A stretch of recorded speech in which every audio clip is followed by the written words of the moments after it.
This is a quick screencast to show the new Xataface G2 theme and how to install it.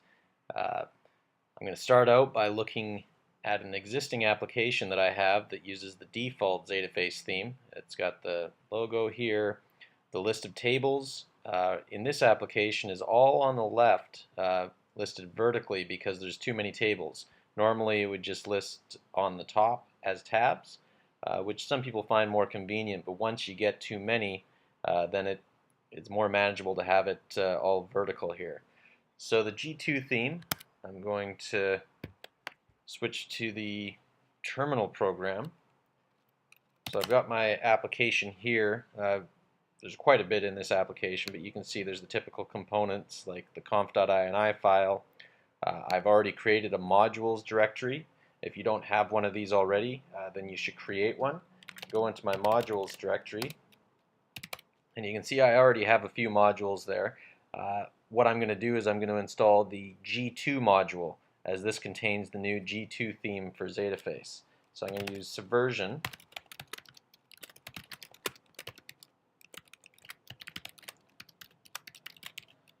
And I'm just going to check out the latest G2 module from the trunk.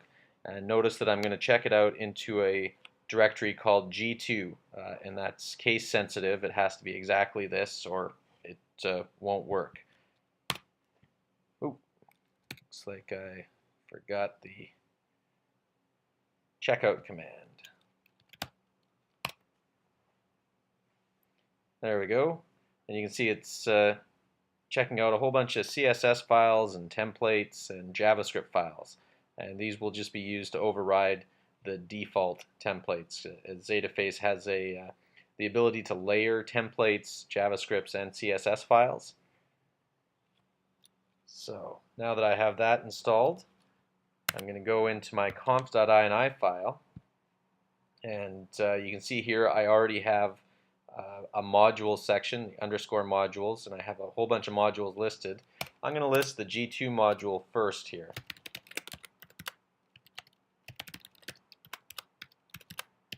And you just have to enter this exactly. So that's the name of the module, modules underscore G2, and then the path to the G2 module class. And once you have that, I'm going to save this. And the last thing I need to do is I need to clear out the template C directory because the old theme may have some templates cached in there. So I'm going to go rm, be very careful with this command. I am in the template C directory, and this is all cached. It'll all get regenerated when I load Xataface again. And now there's nothing left there. Now I should be able to just reload my page. And voila! I have the new G2 theme. A couple changes you may notice. Here's the table list horizontally along the top.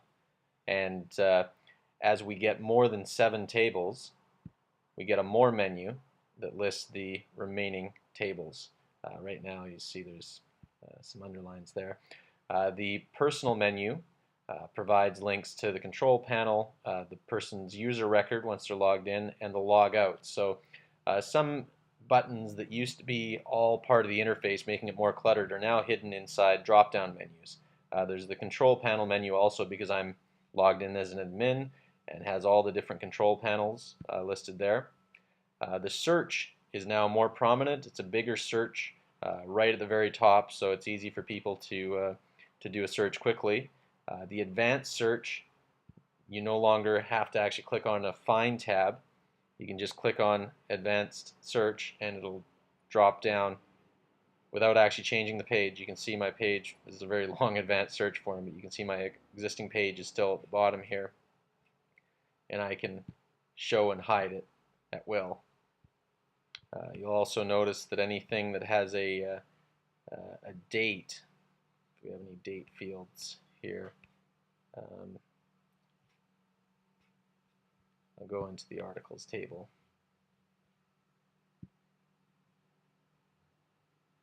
And here's the date field. You'll notice you can actually click to expand, and you can do range searches from and to. By clicking on that, you get a calendar, so you can choose from May 1st to July 17th.